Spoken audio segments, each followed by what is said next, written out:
لاہور میں نون لیگ کی نامزد وزیر اعلیٰ پنجاب مریم نواز سے سرکاری افسران نے ملاقات کی ہے. اسی پر مزید جانیں گے. الفت مغل ہمارے ساتھ موجود ہیں. جی الفت. جی بالکل. مسلم لیگ نون کی جانب سے نامزد وزیر اعلیٰ پنجاب مریم نواز شریف سے چیف سیکرٹری پنجاب اور دیگر اعلیٰ افسران نے ملاقات کی ہے. اس ملاقات میں مختلف سیکٹریز شامل ہیں جس میں سیکٹری فوڈ اور سیکٹری انڈسٹریز اور سیکٹری سی این ڈبلیو شامل ہیں. اس میں مریم نواز شریف کو مختلف جو منصوبے جاری ہیں ان پر بریفنگ دی گئی اور صوبے کی مجموعی صورتحال پر بریفنگ دی ہے. مریم نواز شریف نے اپنے طور پر پنجاب حکومت کو چلانے کے لیے تمام تیاریاں شروع کر دی ہیں اور روزانہ کی بنیاد پر مریم نواز شریف کو مختلف محکمے کی جو سیکٹریز ہیں وہ بریفنگ دیتے ہیں. جی ٹھیک ہے, بہت شکریہ آپ کا. ملک کے بیشتر حصوں میں موسم خشک جبکہ بالائی علاقوں میں رات کے اوقات میں سرد رہے گا. سندھ اور بلوچستان کے بیشتر اضلاع میں خشک موسم کے علاوہ تیز ہوائیں چلنے کا امکان ہے. کشمیر اور گلگت بلتستان میں موسم سرد اور مطلع جزوی ابر آلود رہنے کی توقع ہے.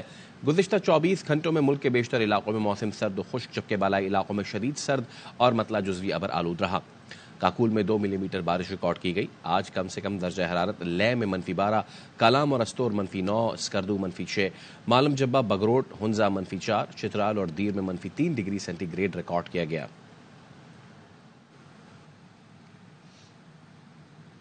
برفباری کے بعد اپر اور لوئر چترال کے اضلاع میں لینڈ سلائیڈنگ اور برفانی تودے گرنے سے مختلف سڑکیں ٹریفک کے لیے بند ہو گئیں. راستے کی بحالی کے لیے مختلف مقامات پر بھی پہاڑی تودے ہٹانے کا کام جاری ہے. مزید جانتے ہیں چترال کے نمائندے سید نذیر حسین شاہ سے. بتائیے گا. حالیہ برفباری کے بعد اپر اور لوئر چترال میں مختلف سڑکیں لینڈ سلائیڈنگ اور برفانی تودے گرنے کے نتیجے میں موٹر گاڑیوں کی ٹریفک کے لیے بند ہو گئے ہیں جس میں بعضی کو دوبارہ کھول دیے گئے اور بعضی پر کام جاری ہے. چترال بونی روڈ استنگول کے مقام پر بند سڑک کو برفانی تودہ ہٹانے کے بعد دوبارہ کھول دیے گئے جس سے اپر اور لوئر چترال کا رابطہ بحال ہو گئی ہے. چترال گرم چشمہ روڈ کے مختلف مقامات پر پہاڑی تودہ ہٹانے کا کام جاری ہے جس کی نگرانی ضلعی انتظامیہ لوئر چترال کر رہی ہے. چترال کے بالائی علاقوں میں برفباری کے بعد بھی سرد ہواؤں کا راج برقرار ہے جس سے سردی کی شدت میں اضافہ ہو گیا ہے. جی ادھر اسلام آباد ہائی کورٹ میں جیل انتظامیہ نے بشرا بی بی کو بنی گالہ سب جیل سے اڈیالہ جیل منتقل کرنے سے انکار کر دیا. بات کریں گے نمائندے حسین احمد چودھری سے. جی حسین, آگاہ کیجیے.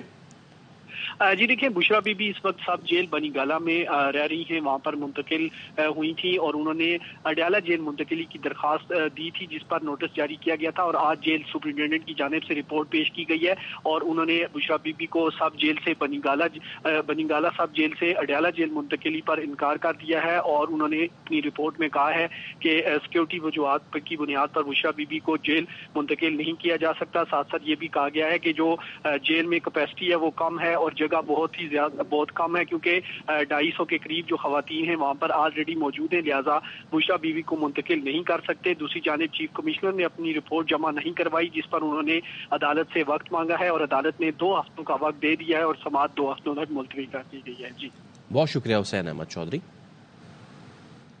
پی ٹی آئی کے انٹرا پارٹی انتخابات 15 دن کے اندر ہو رہے ہیں. کارکنان کو کہتا ہوں انتخابات میں حصہ لیں. شیر افضل مروت نے اسلام آباد ہائی کورٹ کے باہر میڈیا سے گفتگو میں کہا عمر ایوب, بیرسٹر گوہر اور دیگر انٹرا پارٹی الیکشن کی وجہ سے سنی اتحاد میں شامل نہیں ہوئے. عمر ایوب صاحب اور جو ہمارے دیگر چند بیرسٹر گور صاحب انٹرا پارٹی الیکشن ہو رہے ہیں 15 دن کے اندر, تو انٹرا پارٹی الیکشن میں کنٹیسٹ کرنے کی خواہش رکھتے ہیں, تو اگر یہ یہاں پہ شمولیت کرتے تو پھر پاکستان تحریک انصاف کے انٹرا پارٹی الیکشن کے لیے نااہل ہوتے. تو لہٰذا اپنی پارٹی کو ہم نے فنکشنل بنانا ہے. جو کمی بیشیاں جن کا الزام لگا جس کی وجہ سے بیٹھ کر نشان لیا گیا, ابھی جو الیکشن ہو رہے ہیں اس میں پوری کریں گے. اور تمام پی ٹی آئی کے ورکرز کو میں کہنا چاہتا ہوں کہ اس دفعہ ہم الیکشن میں حصہ بھی لیں گے اور آپ سب تیاری کریں, رابطہ ایپ کے ذریعے اپنی ممبرشپ کریں, اپنی مرضی کی قیادت جو ہے وہ آپ منتخب کریں. پی ٹی آئی رہنما اسد کیسر کہتے ہیں چاہتے ہیں ملک آئین اور قانون کے مطابق چلے, عوام کی رائے کا احترام کرنا چاہیے. وفاق پنجاب میں یہ جیسے حکومت بنا رہے ہیں اس کی کیا حیثیت ہوگی. سیاسی جماعتوں سے رابطے کے لیے میں سندھ اور پنجاب جاؤں گا. جو بیٹھی ہوئی ہے, جس طرح وہ بات کر رہی ہے اور جس طرح وہ دھمکیاں دے رہی ہے اور جس طرح جعلی مینڈیٹ کے اوپر جو اس کے پاس مینڈیٹ ہے نہیں, دباؤ میں لا کے پریشر دے کے اپنے ساتھ ملا کے پنجاب میں حکومت بنا رہی ہے یا وفاق میں حکومت بنا رہی ہے, تو میں اس حکومت کی کیا کریڈیبلٹی ہوگی؟ کون اس حکومت کو رسپیکٹ دے گا؟ کون اس حکومت کو مانے گا؟ ہم چاہتے ہیں کہ ملک قانون کے مطابق اور آئین کے مطابق چلے، قانون کی حکمرانی ہو، یہ بن کمرہ مینوفیکچرنگ نہیں ہو سکتی۔ انشاءاللہ اس کے اوپر بھی ہم پورا کیس تیار کر رہے ہیں۔ ہم یہ توقع رکھتے ہیں اپنے ملک کی عدلیہ سے کہ وہ انصاف کے لیے کھڑے ہو، وہ اپنے عوام کے ساتھ کھڑے ہوں۔ ہمارے ابھی رابطے ہیں، انشاءاللہ تعالی میں دیگر لوگوں کے ساتھ بھی رابطے میں ہوں۔ عام انتخابات میں دھاندلی کے الزامات، سابق کمشنر راولپنڈی لیاقت چٹھا نے الیکشن کمیشن کی کمیٹی میں بیان ریکارڈ کرا دیا۔ ذرائع کے مطابق تحقیقاتی کمیٹی نے کمشنر کو بیان دینے کے لیے گزشتہ روز نوٹس بھیجا تھا۔ قومی اسمبلی کی 13 نشستوں اور صوبائی نشستوں کی 26 پر آروز کے بیانات قلم بند کیے گئے۔ ڈی آروز اور ریٹرننگ افسران کے تحریری بیانات کو تحقیقاتی رپورٹ کا حصہ بنا دیا گیا۔ تحقیقاتی کمیٹی جلد اپنی رپورٹ الیکشن کمیشن کے سامنے پیش کرے گی۔ الیکشن کمیشن رپورٹ کا جائزہ لے کر سابق کمشنر راولپنڈی کے خلاف کارروائی سے متعلق فیصلہ کرے گا۔ سنی اتحاد کونسل کی جانب سے مخصوص نشستوں کی درخواست پر الیکشن کمیشن نے اہم اجلاس طلب کر لیا۔ زاہد مشوانی ہمارے ساتھ موجود ہیں، ان سے مزید جانیں گے، اپڈیٹ کیجیے گا۔ اس اجلاس میں الیکشن کمیشن سنی اتحاد کونسل کو مخصوص نشستیں دینے یا نہ دینے سے متعلق فیصلہ کرے گا، اور سنی اتحاد کونسل کی جو درخواست الیکشن کمیشن میں جمع کرائی گئی ہے مخصوص نشستوں کے حوالے سے، اس درخواست کا جائزہ لیا جائے گا، اور مخصوص نشستوں کے حوالے سے آج اس بات کا امکان ہے کہ سیاسی جماعتوں کو جو ان کا کوٹا ہے وہ الاٹ کرنے کا فیصلہ کیا جائے یا الاٹمنٹ بھی کر دی جائے۔ اور اگر سنی اتحاد کونسل کو کوٹا دیا جاتا ہے تو کوٹا نہ ملنے کی صورت میں یہ تناسب 4.5 ہوگا باقی سیاسی جماعتوں کے لیے، اور اگر یہ کوٹا نہیں دیا جاتا تو سیاسی جماعتوں کو 3 کے تناسب سے مخصوص نشستیں ملیں گی۔ الیکشن کمیشن کے ذرائع کے مطابق آج حتمی پارٹی پوزیشن بھی جاری کرنے کا امکان ہے۔ جی ٹھیک ہے، بہت شکریہ آپ کا اپڈیٹ کرنے کے لیے۔ پاکستان نے دوسرے اقتصادی جائزہ کے لیے IMF کے 26 میں سے 25 اہداف پر عمل درآمد مکمل کر لیا۔ شعیب نظامی ہمارے ساتھ موجود ہیں، ان سے مزید جانیں گے۔ جی شعیب۔ جی، منسٹری آف فائنانس کے مطابق ایک ہدف جو ہے وہ حاصل نہیں کیا گیا، اور وہ SOEs کے لا سے متعلق ہے، جس میں national highway, Pakistan post, Pakistan broadcasting corporation کی لا میں ترمیم ہونی تھی، وہ نہیں کی گئی۔ تاہم 26 میں سے 25 اہداف جو ہیں حاصل کیے گئے ہیں، جس میں حکومت پاکستان نے تمام جو بڑے اہداف ہیں وہ حاصل کیے کہ بیرونی ادائیگیاں جو ہیں وہ بر وقت کی جائیں گی، ٹیکس اصلاحات اور ریفنڈ جو ہیں وہ اس میں جو پاور سیکٹر کے باقاعدات ہیں وہ بر وقت کلیئر کیے جائیں گے، ٹیکس کی ایگزمپشنز اور ٹیکس ایمنسٹی اسکیم نہیں دی جائیں گی، اس پر بھی سختی سے عمل درآمد کیا گیا ہے۔ جو ڈالر کا انٹر بینک اور اوپن مارکیٹ کے درمیان ایکسچینج ریٹ کا فرق ہے وہ صرف اور صرف 1.25% کے آس پاس ہوگا، اور اسی طرح جو بجلی گیس کے قیمتوں میں اضافہ اور جو ان کی ریبیسنگ ہے وہ بھی بر وقت کی گئی ہے۔ جی ٹھیک ہے، بہت شکریہ آپ کا اپڈیٹ کرنے کے لیے۔ لاہور ہائی کورٹ نے اراکین اسمبلی کی نااہلی کی مدت 5 سال کرنے کے خلاف درخواستوں پر اٹارنی جنرل اور ایڈوکیٹ جنرل پنجاب کو معاونت کے لیے طلب کر لیا۔ عابد خان ہمارے ساتھ موجود ہیں، ان سے مزید جانیں گے۔ جی عابد۔ جی بالکل جی، لاہور ہائی کورٹ کے جسٹس شاہد بلال حسن نے شہری شبیر اسماعیل کی درخواست پر سماعت کی، اور عدالت نے اٹارنی جنرل آف پاکستان اور ایڈوکیٹ جنرل پنجاب کو معاونت کے لیے طلب کر لیا۔ عدالت نے ہدایت کی کہ 14 مارچ کو جو ہے یہ دونوں جوڈیشل افسران جو ہے وہ عدالت کے روبرو پیش ہوں اور اس معاملے پر عدالت کی معاونت کریں۔ درخواست گزار کی جانب سے بتایا گیا کہ ممبران قومی اسمبلی کی جو نااہلی ہے اس کی میعاد 5 سال کرنے کا اقدام غیر قانونی اور غیر آئینی ہے۔ آرٹیکل 62(1)(f) کے تحت نااہلی کی مدت 5 سال مقرر کی گئی ہے، جبکہ سپریم کورٹ پہلے ہی اس حوالے سے 62(1)(f) کی تشریح کر چکی ہے۔ درخواست گزار کا یہ کہنا تھا کہ یہ ترمیم جو ہے وہ سپریم کورٹ کے فیصلوں کی خلاف ورزی ہے، لہٰذا عدالت اس ترمیم کو کردم قرار دے۔ اب اس کی سماعت 14 مارچ کو کی جائے گی، اور اٹارنی جنرل آف پاکستان اور ایڈوکیٹ جنرل پنجاب معاونت کے لیے پیش ہوں گے۔ جی ٹھیک ہے، بہت شکریہ آپ کا اپڈیٹ کرنے کے لیے۔ تھانہ شادمان جلانے کے کیس میں انسداد دہشت گردی عدالت لاہور نے اسد عمر کی اپوری ضمانت عدم پیروی کی بنیاد پر خارج کر دی۔ اسد عمر انسداد دہشت گردی عدالت میں پیش نہیں ہوئے۔ جج محمد نوید اقبال نے سماعت کی۔ اسد عمر اور دیگر کے خلاف تھانہ شادمان میں مقدمہ درج ہے۔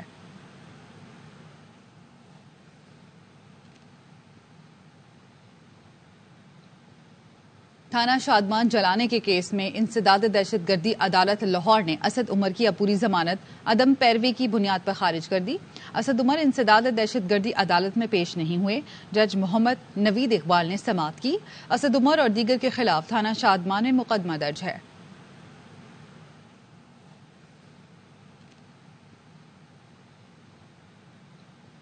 پشاور ہائی کورٹ نے پی ٹی آئی سینئر رہنما اسد کیسر کا نام ای سی ایل سے نکالنے کا حکم دے دیا۔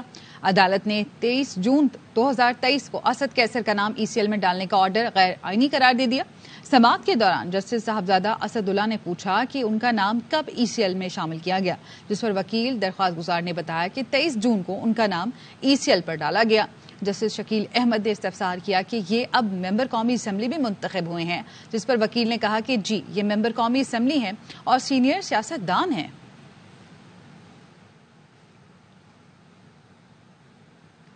پشاور ہائی کورٹ نے پی ٹی آئی سینئر رہنما اسد کیسر کا نام ای سی ایل سے نکالنے کا حکم دے دیا۔ عدالت نے 23 جون 2023 کو اسد کیسر کا نام ای سی ایل میں ڈالنے کا آرڈر غیر آئینی قرار دے دیا۔ سماعت کے دوران جسٹس صاحبزادہ اسد اللہ نے پوچھا کہ ان کا نام کب ای سی ایل میں شامل کیا گیا، جس پر وکیل درخواست گزار نے بتایا کہ 23 جون کو ان کا نام ای سی ایل پر ڈالا گیا۔ جسٹس شکیل احمد نے استفسار کیا کہ یہ اب ممبر قومی اسمبلی میں منتخب ہوئے ہیں، جس پر وکیل نے کہا کہ جی یہ ممبر قومی اسمبلی ہیں اور سینئر سیاست دان ہیں۔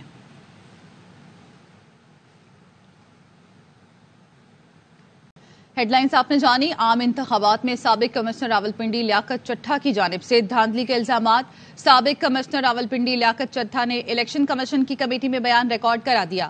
زاہد مشوانی ہمارے ساتھ موجود ہیں، ان سے مزید جانیں گے۔ جی زاہد۔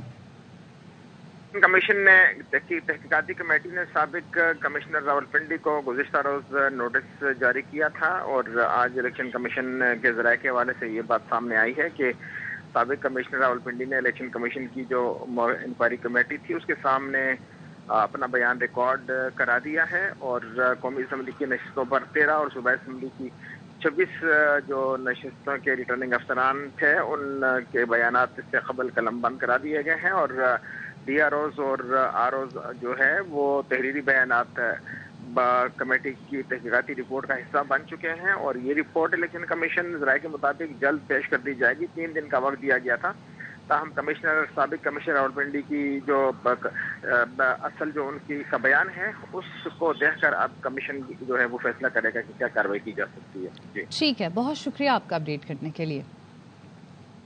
نگراں وزیر اعلیٰ سندھ کو امتحانی نتائج میں ہیرا پھیری کی انکوائری رپورٹ موصول ہو گئی ہے۔ انور خان ہمارے ساتھ موجود ہیں، ان سے مزید جانیں گے۔ جی انور۔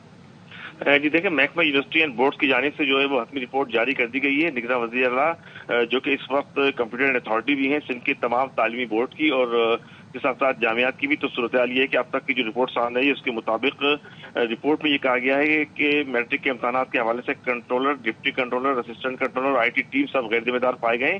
انکوائری کمیٹی نے ان تمام طرح صورتحال کے تناظر کے اندر بورڈ کے ان تمام افسران کو کے خلاف محکمہ جاتی کارروائی کی سفارش کر دی، اور نگراں وزیر اعلیٰ کی شکایت پر میٹرک بورڈ کی انکوائری کمیٹی کی سفارشات کی منظوری بھی دے دی گئی ہے، اور کمیٹی نے یہ بھی محسوس کیا کہ جن جن افسران کے بیانات لیے کہ ان کا رویہ انتہائی غیر ذمہ دارانہ تھا، اور کوئی بھی یہ نہیں بتا سکا کہ اصل نتیجہ کیا ہے اور کتنی تبدیلیاں کی گئی ہیں۔ کمیٹی کی رپورٹ میں یہ بھی بتایا گیا ہے کہ پوری کی پوری امتحانی ٹیم بشمول controller, deputy controller, assistant controller اور آئی ٹی ٹیم واضح غلطیوں کے ذمہ دار قرار پائے ہیں، اور ساتھ ساتھ تحقیقات کے دوران کوئی بھی ملازم بیان دینے میں سنجیدہ نہیں پایا گیا۔ انکوائری کمیٹی کی جانب سے یہ بھی بتایا گیا ہے کہ کوئی بھی بتانے کے لیے تیار نہیں تھا کہ اصل نتیجہ کیا ہے اور کتنی تبدیلیاں کی گئی ہیں، اور اس کے ساتھ ساتھ یہ حتمی رپورٹ جو پیش کر دی گئی ہے جس کے بعد اب حتمی کارروائی کی جائے گی۔ رپورٹ میں یہ بھی بتایا گیا ہے کہ چیئرمین بورڈ کی لاپرواہی تالیف واشات مجموعی طور پر کارکردگی کو نقصان پہنچائے، بیرونی مداخلت کے ذریعے پورے امتحانی نظام کی اوور ہال کرنے کی ضرورت ہے، نئی بھرتیوں اور عملے کی تربیت پر بھی زور دیا گیا ہے، اور اس میں کمیٹی کی رپورٹ میں یہ بھی کہا گیا ہے کہ ایسا لگتا ہے کہ وہ نتائج کے لیے پیشہ ورانہ طور پر ذمہ دار نہیں تھے۔ ایگزامینیشن برانچ کا عملہ ایسا عملہ تھا جو کہ مکمل انکوائری کے دوران مکمل طور پر غیر معمولی لاپرواہی کا مرتکب بھی پایا گیا ہے۔ جی ٹھیک ہے، بہت شکریہ آپ کا اپڈیٹ کرنے کے لیے۔ کراچی میں جناح اسپتال کے گائنی وارڈ میں تیمارداروں اور ڈاکٹرز میں تلخ کلامی ہو گئی۔ تحفظ نہ ملنے پر ڈاکٹرز نے احتجاج کیا، گائنی وارڈ اور آپریشن تھیٹر کا بھی بائیکاٹ کر دیا۔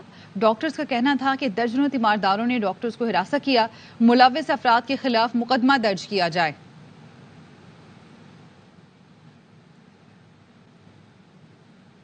کراچی میں پرانی سبزی منڈی کے علاقے میں ڈکیتی مزاحمت پر شہری کا قتل، پی آئی بی تھانے میں ریاض نامی شہری کی مدعیت میں مقدمہ درج کر لیا گیا۔ نذیر شاہ ہمارے ساتھ موجود ہیں، ان سے مزید جانیں گے۔ جی نذیر۔ بالکل دیکھیں، پرانی سبزی منڈی کے قریب گزشتہ روز غلام مصطفیٰ نامی شہری کو اس وقت ملزمان نے گولیاں مار کر قتل کر دیا تھا جب وہ اپنی بیٹی کو کوچنگ لینے جا رہا تھا، جس کے بعد نیو ٹاؤن تھانے میں ایک مقدمہ درج کیا گیا، جس میں جو مقتول کے بھائی کا یہ کہنا ہے کہ سوشل میڈیا کے ذریعے بھائی کے قتل کی اطلاع ملی اور وہ گولی لگنے سے زخمی ہونے کے بعد ان کو جناح اسپتال منتقل کیا گیا تھا۔ جب میں وہاں پہنچا تو پتہ چلا بھائی کا انتقال ہو گیا اور اس قتل میں ملوث دونوں ڈاکوؤں کو گرفتار کر لیا گیا تھا، جبکہ اسی حوالے سے ایک اور مقدمہ پی آئی بی تھانے میں بھی درج ہوا، جس میں پتہ یہ چلا ہے کہ اس قتل کے واقعے سے پہلے دونوں ملزمان نے 3 اور شہریوں کو بھی لوٹا تھا اور ان سے موبائل فون لوٹنے کے بعد وہ سڑک کراس کر کے جب گئے اور انہوں نے ڈکیتی کرنا چاہی تو مزاحمت پر غلام مصطفیٰ کو قتل کیا گیا تھا، جس کے بعد پولیس نے ان تینوں جو شہری تھے ان کو ان ملزمان کی تصاویر دکھائی تو انہوں نے بتایا کہ ہاں یہ وہی ملزمان ہیں جنہوں نے کچھ دیر قبل ہمیں لوٹا تھا۔ پولیس کی جانب سے ان ملزمان کو مزید اپڈیٹ کرنے کے لیے۔ پشاور میں ناصر باغ روڈ پر نامعلوم افراد کی فائرنگ سے 2 افراد جان بحق ہو گئے۔ عدنان طارق ہمارے ساتھ موجود ہیں، ان سے مزید جانیں گے۔ جی عدنان۔ پشاور کے مضافاتی علاقے پولیس اسٹیشن ناصر باغ کی حدود میں نامعلوم افراد نے گاڑی پر فائرنگ کی، جس کے نتیجے میں 2 افراد جو ہے وہ جان بحق ہو گئے جبکہ ایک زخمی ہو گیا۔ پولیس نے موقع پر پہنچ کر جو ہے وہ شواہد اکٹھا کرنا شروع کر دیا۔ پولیس کے مطابق نامعلوم موٹر سائیکل سواروں کی گرفتاری کے حوالے سے کوششیں جاری کی ہے، تاہم ابھی تک قتل کی وجوہات سامنے نہ آ سکی۔ جی ٹھیک ہے، بہت شکریہ آپ کا اپڈیٹ کرنے کے لیے۔ پرویز الہی کو کسی بھی مقدمے میں گرفتار نہ کرنے کا لاہور ہائی کورٹ میں کیس، چودھری پرویز الہی کی سنگل بینچ کے فیصلے پر عمل درآمد کی درخواست پر سماعت۔ عابد خان ہمارے ساتھ موجود ہیں، ان سے مزید جانیں گے۔ جی عابد۔ بالکل جی، آج لاہور ہائی کورٹ کے جسٹس امجد رفیق نے چودھری پرویز الہی کی درخواست پر سماعت کی اور عدالت نے نیب کو 28 فروری کے لیے نوٹس جاری کرتے ہوئے جواب طلب کر لیا۔ عدالت نے سرکاری وکیل سے استفسار کیا کہ آپ کیا کہتے ہیں، پرویز الہی کی گرفتاری قانونی تھی یا نہیں؟ تو پنجاب حکومت کے وکیل نے عدالت کو بتایا کہ چودھری پرویز الہی اس وقت نیب کو مطلوب تھے، جس کی وجہ سے ان کو گرفتار کیا گیا۔